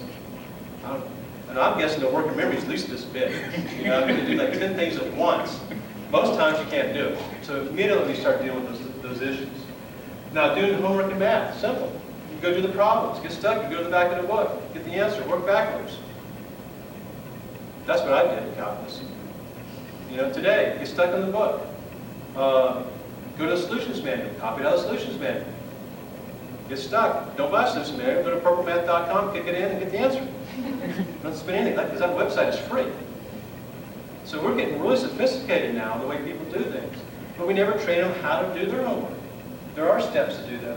And most of them, actually the way most people do it, they set themselves up to fail. Last one, I'm going to do some techniques real quick. Right here. Okay. When my time permits, I seldom review over the test answers. This is a good one. Why don't you students stay in the room to the last minute reviewing the test answers? You've told them at least 10,000 times that you can put the answers back into the equation, work the opposite of the function, and you can find out if you know the math problem or not. Why don't they do that? Because I guarantee you, I'm figuring probably right around the time the bell rings, you have like 2 people left in your class, and everybody's gone. And they're not all making A's either, right? So why don't they stay in the room? They're done.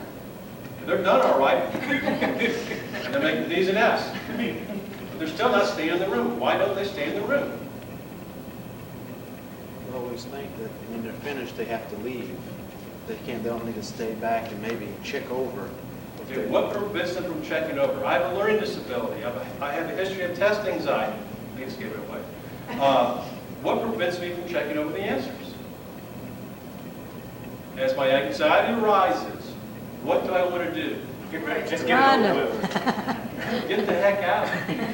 So what happens, we're finding out, as the anxiety rises, their anxiety gets up to here, I have quotes.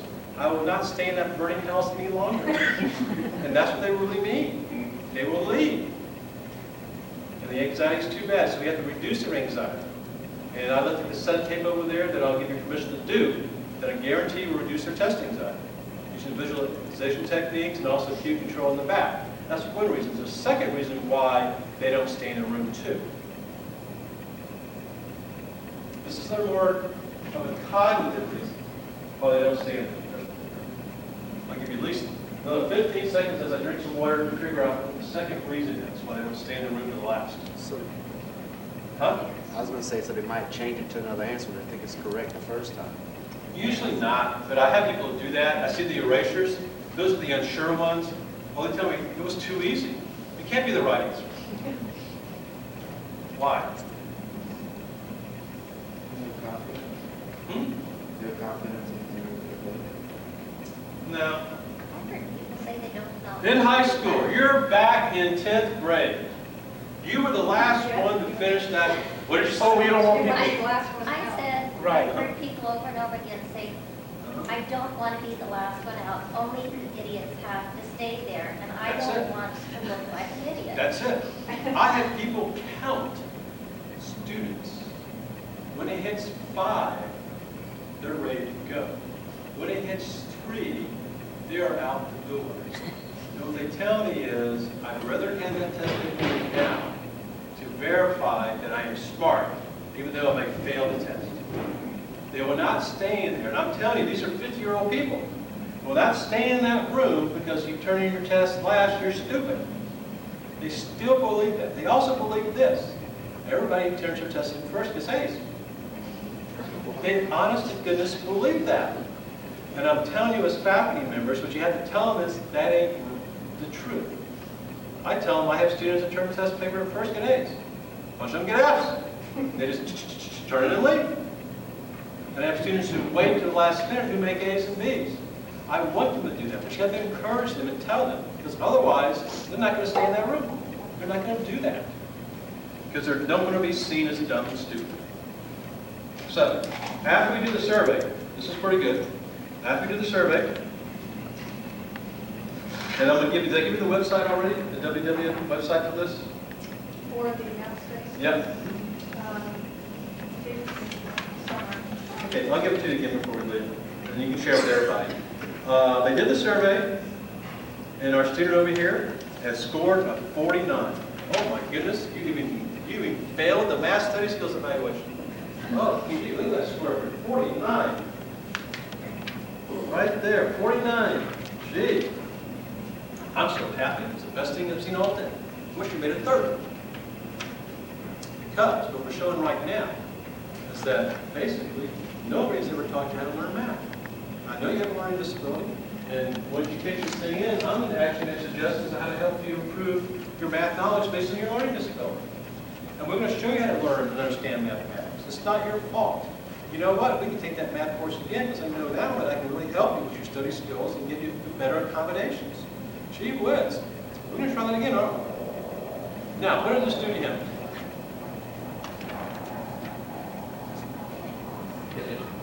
I gave you hope, because you already gave up. Remember, the more times you take the math class, the less chance you have to pass it. What else did I give you?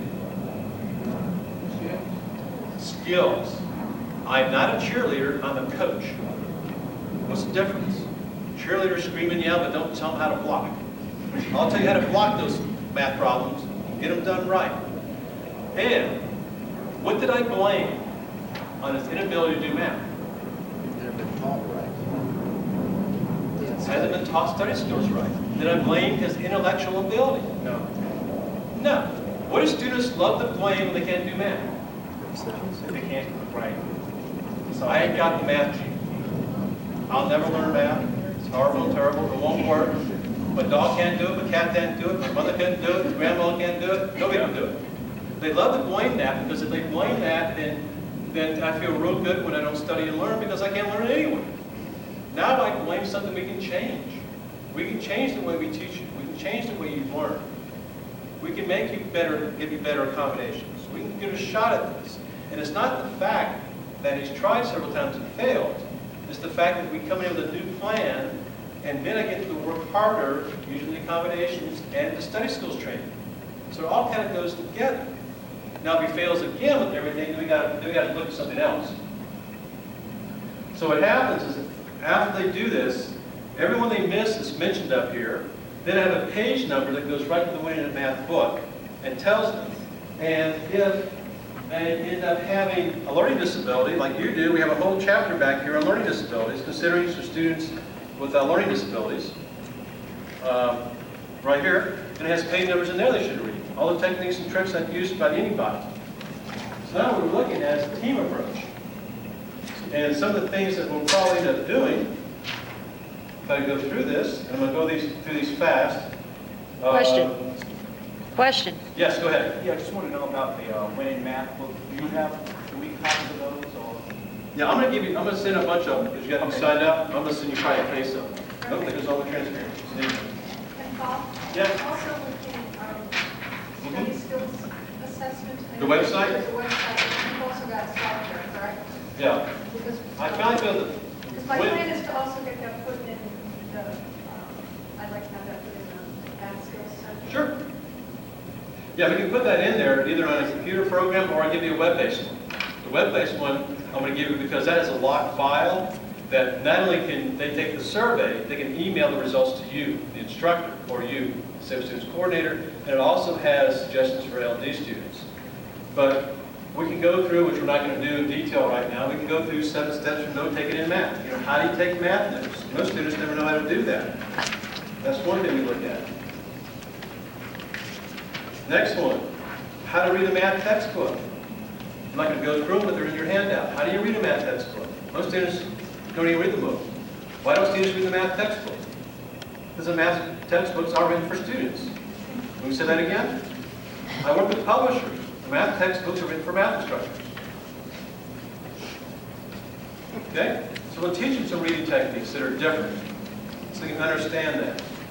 And then, 10 steps for doing your math and science homework.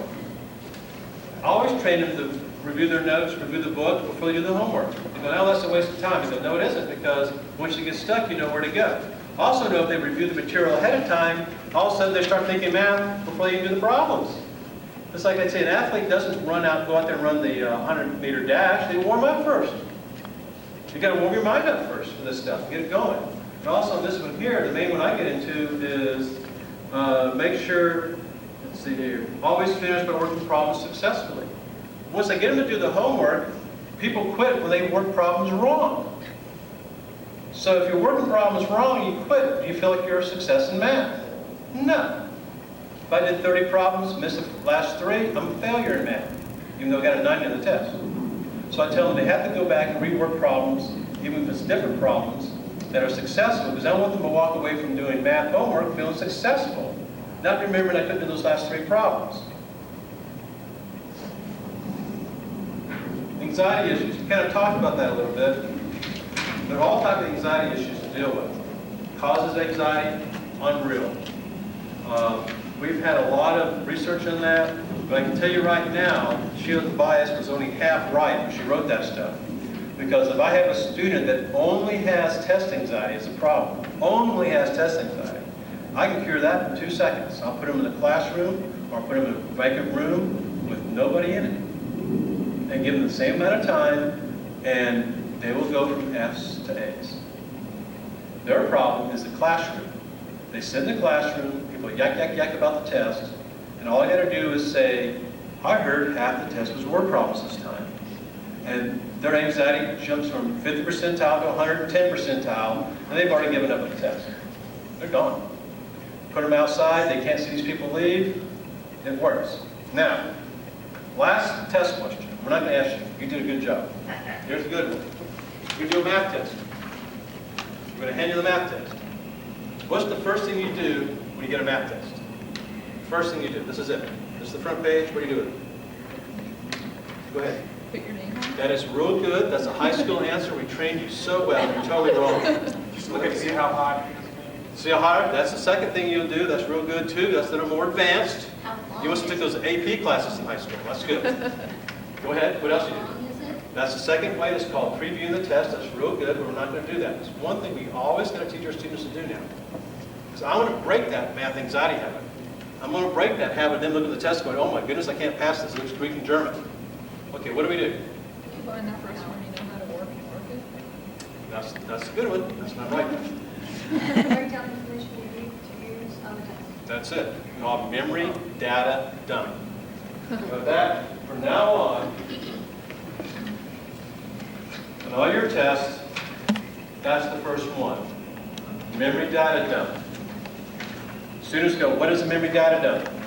I'd say, don't raise your hand when I ask this question. I've done this before, 200 students at a time. How many of you have made cheat sheets before in math? And I can tell you, half the people raise their hands. And I say, you know what a cheat sheet is? They go, oh yeah, we're good at that. Had a lot of practice in high school. I said, okay, what would you put on your cheat sheet? Oh, we know. I said, well, what you do is a mental cheat sheet. Go ahead and make one up. Let's go ahead and memorize the information off it. Let's go ahead and learn how to do those things. Learn those formulas. So as soon as you get your test, what do? You turn it over and you write for 2 or 3 minutes and dump it all out.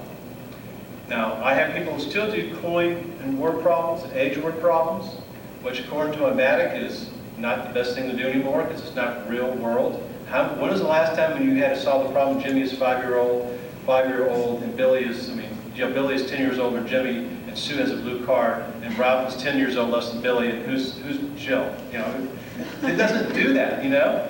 But anyway, I had to memorize that and dump out the whole problem on the back of the test. And they go, that's cheating. They go, no. You tell your teachers what you're doing, and someone say, we can't write it on the test. Bring them a blank piece of paper and show them. So that is the first step, what we really want to do, is the memory data dump. And if you want to figure out what you put on your memory data dump, simple. You develop a pretest.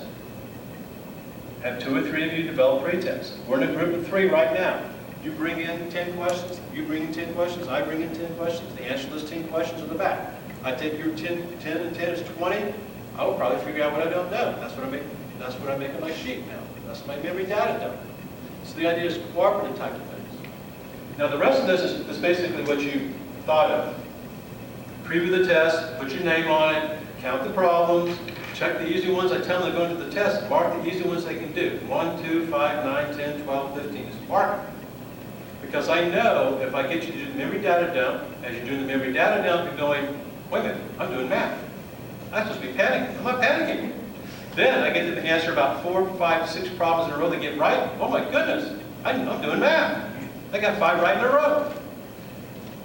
This is how you flunk your students. If you really want to flunk them out, if you need to do that sometimes, do your math test and make the first 5 problems the hardest. And I guarantee you, they'll be leaving in droves. They'll be out the door. It's about the 4th problem. They're telling themselves, I'm flunked, I'm out of here, I've never learned this stuff, I'm out the door. So, and I've actually had instructors do that. Not to fail it, I want to challenge the better students. I'm going, yeah, you're challenging the better students, all right, all you got is 3 left in your class. But anyway, you do this test progress schedule, you know this, answer easy questions, you do that. Skip difficult questions, you know that.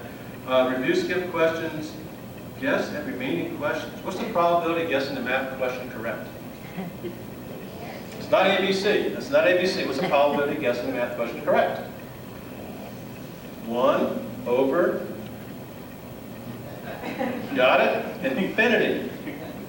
You can't guess it right. So what do? If you can't work the problem, you tell the students to do what? Show something. If you leave it blank, we know you get a 0. So we tell them to work the first step. Let's get that first step going. Of course, some of my students go, what first step? I go, okay, wait a minute. Like I think of something quick.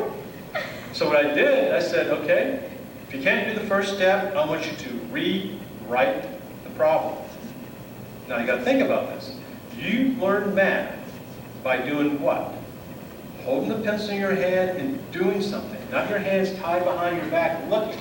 So I get them to rewrite the problem, and I swear that some of them, who are maybe the kinesthetic learners, start rewriting the problem, and then it jars the first step. And they're ready to go. And I tell the rest of them, if it doesn't jar the first step, if your math instructor is not that sharp, they'll see something written down, they give you 2 points anyway. Because something's down there. Leave zeros blank. So anyway, and then of course, toward the end, we already talked about why people don't remain. Last thing I'm going to talk about in about 1 minute or 2 minutes. I'd like to make one comment. Sure. If you can up there. One thing that I have trouble with Mike, because mine are kind of remedial people. You need one up there for read and understand the directions. Well, we'll get to that right now. I'm glad you said that, because as we go through these, and then we get into what we call test-taking areas. Now, the 10 steps you can do. On your next test, you're going to have all your students do this. I usually give them 5 points or 10 points. I don't care what you do, get them to do this. Looking at the test-taking areas over here. So now everybody has their test back. And most people make the same careless errors for the last 20,000 years. They have never been told that this is a careless error. So the first thing I say is, okay, look at this. Misread direction errors. How many points did you miss for misread direction error? Now, what is a misdirection error in math? I said reduce, you didn't do it. I said no negative exponents in the denominator, you didn't do it. I said simplify, you didn't do it. Okay? So I look at that. So how many points did I put down? 5 points or 10 points you missed for misread direction errors. Next one, careless errors. This is a real good one. How many points missed for careless errors? Smart students automatically say, they're all careless errors. I really do know that. It's not a problem. So I walk over to them and go, okay, that's a careless error, show me right there. And they look at it and go, yep, that's a careless error, I dropped the sign. I Okay, that's a careless error. Look at that next one down there. You said that was a careless error. Yep. Well, and then she starts going, let me get my calculator out. Let me get my notebook out. And right about then, you know what I tell them, don't you? It ain't a careless error. It's a careless error you fix like this. She didn't understand it, so it's not a careless error. Maybe it's a concept error. And the concept errors is what kill you in math. Typical concept error I usually see is when they divide by inequalities by -1, then reverse the equality sign. Next thing, application error. How many points? That basically is your word problems and graphing. Next one, test-taking errors. How many points is this for test-taking errors? And I explain these all in the book. The most prominent test-taking error is I call the ego error. I studied coin word problems for 50,000 hours. I get a coin word problem on this test. I'm going to get it right even if I fail the test. And they spend 10 minutes to 15 minutes in the problem and mess up the rest of the test. And of course, study errors is how you study. So what I would suggest is you go through and look at all of these and basically find the errors. And have them do it and write down what they're going to do. Now, in summation, is the fact that if we're dealing with students with learning disabilities, if we understand the processing deficits, we can help them become better learners. We can give them appropriate accommodations, and you as instructors and tutors know how to work with them best. Sometimes you don't have that information, so we may have to go to learning styles, and we can get that information. Next thing, basically, you got to teach them to become better learners, teach them study strategies and study techniques. They need that more than anybody else. They cannot live off of their IQ, like a lot of our students do. They have to live off study skills and strategies. And a lot of them have been taught different ways to do this, but it hasn't been taught the way to study math. Simple research, when we looked at general study skill courses, health in English, health in history, health in sociology, never helped in math, never helped in chemistry, and never helped in physics. This is different. In fact, most of your general study skills textbooks don't even have math in it. They have no words in it. So my suggestion for you is to go ahead and work with your students. I'm glad you came today. Work with Nancy over here. Work as a team. You need a team approach to these students. You cannot do it individually, I guarantee you. And then get everything you can, including the study skills and strategies and accommodations. And you'll get almost all your students through your math curriculum. Notice I didn't say everybody, right? I said almost all of them will jump to those courses and be successful. So thank you. And we'll be around for a couple minutes for questions, and that's probably about it. What's your website? Website. www. Of course, I'm doing the bad thing, right? I'm telling you verbally, not writing it down.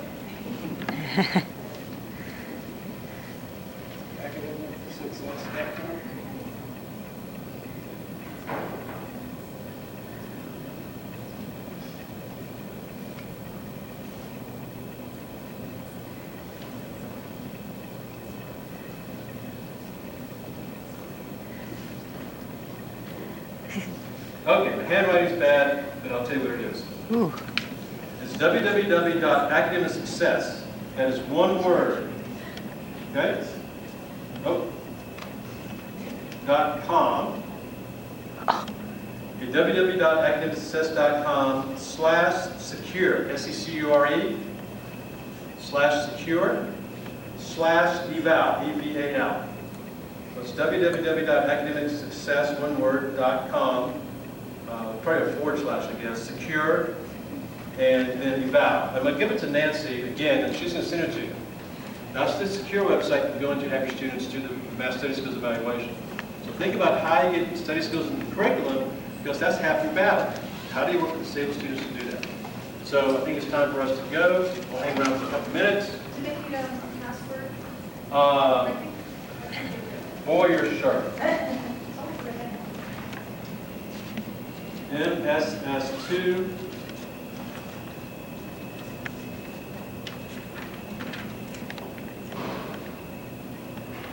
To get in, it's MSS2. It's Math Study Skills Evaluation, 2nd edition, and the password is Paul Kim.